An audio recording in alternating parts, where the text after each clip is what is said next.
Uh, I would like to speak about KGB struggle against national democratic movements in Ukraine in the end of 1980s.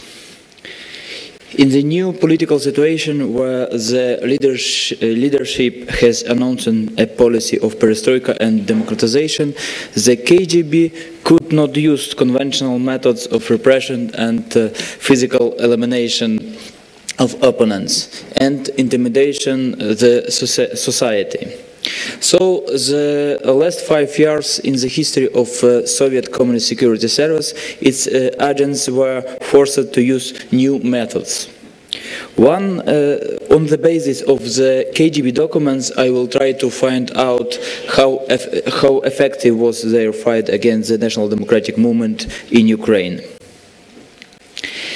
Security authorities carefully gathered information about the moods in society. They monitored the trends dangerous for the authorities. The latter particularly intensified after the proclamation by Soviet leader Mikhail Gorbachev of the course of perestroika.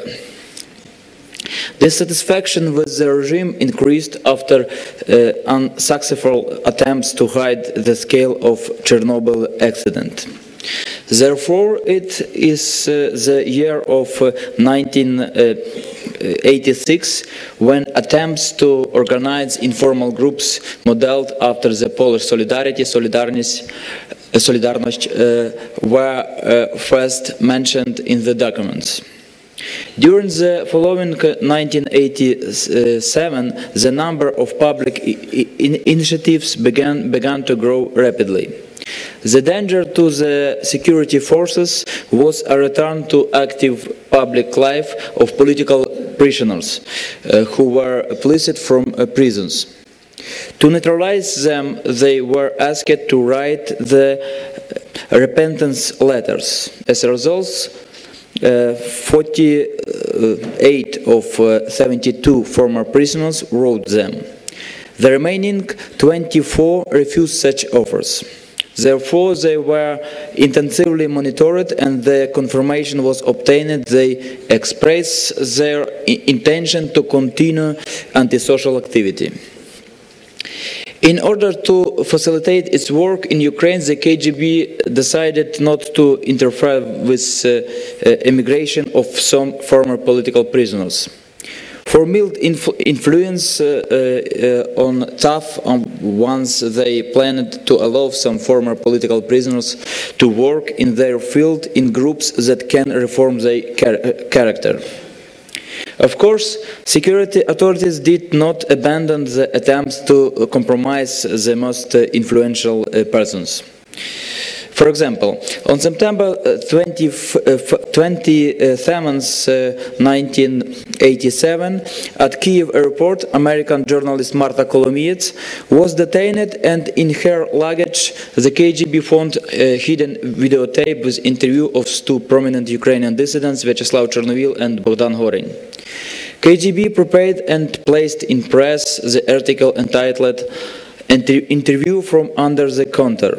In his paper, they argued that in fact Vyacheslav Chernovil was convicted of attempted rape, that the book Mein Kampf was seized during the search, and that the American journalist purchased the car for records and recorders and expensive clothes in the exchange store for dissidents.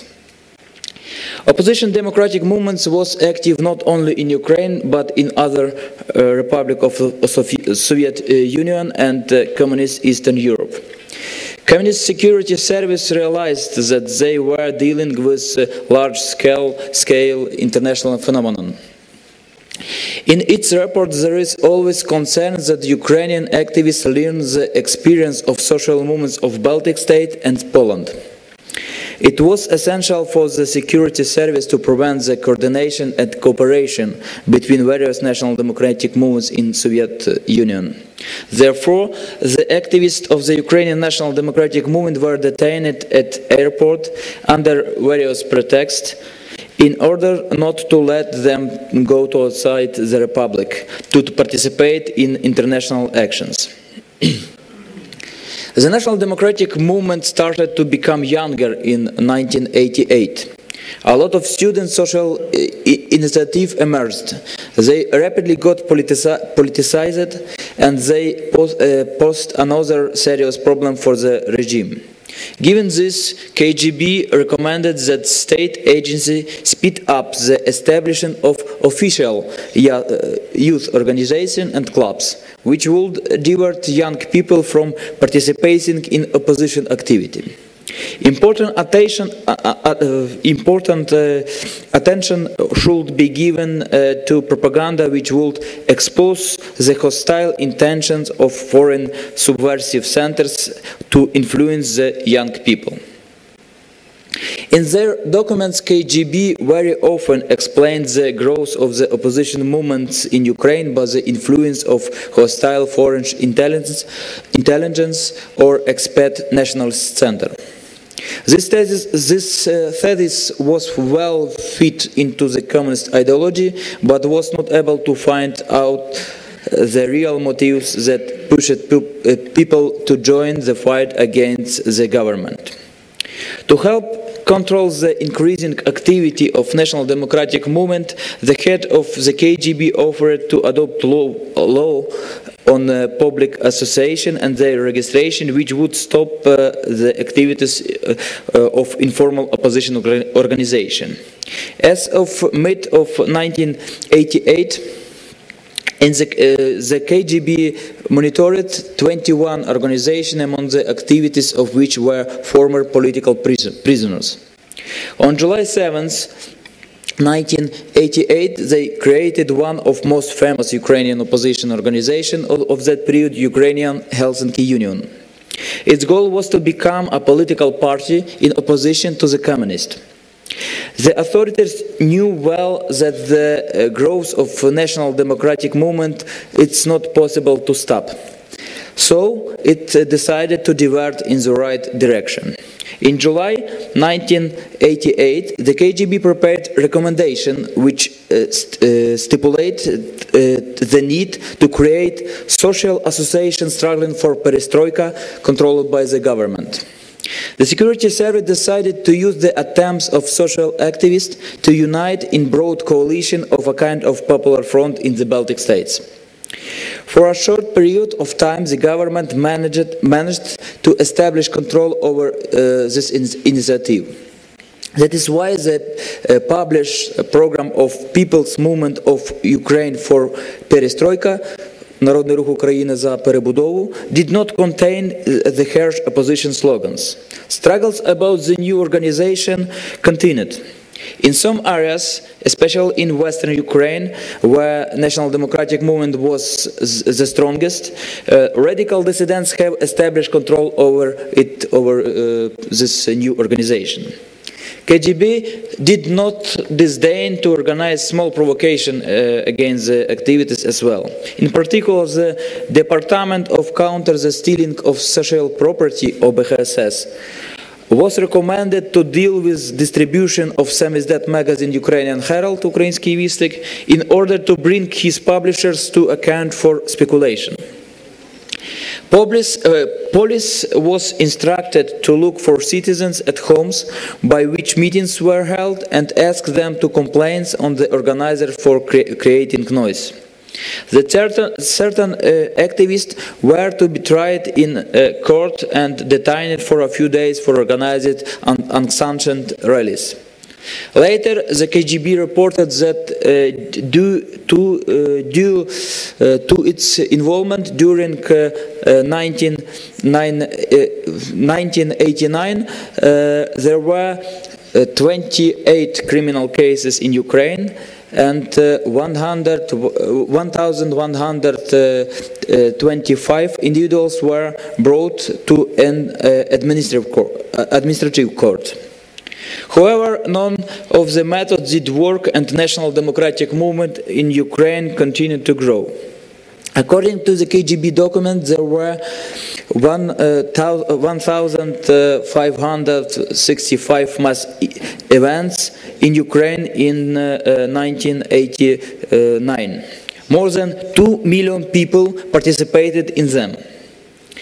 In the summer of that year, a minor strike movement claimed its importance. KGB has focused its efforts on not allowing the influence the political activities of the strikers.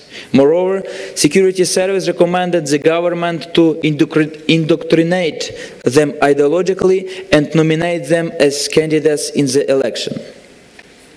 A special meeting of the board of the USSR KGB was held on August 1989. It discussed the political situation in Ukraine and formulated new objectives for security service. It's revealing that the first and foremost task in the future was fighting with foreign center, while have a negative impact on the society. Security service still considered the activity of foreign centers and intelligence as the main source of pro-democratic social activity growth. Only in the guidelines that followed, it was said about the need to get agents in the public organization to maintain control over them.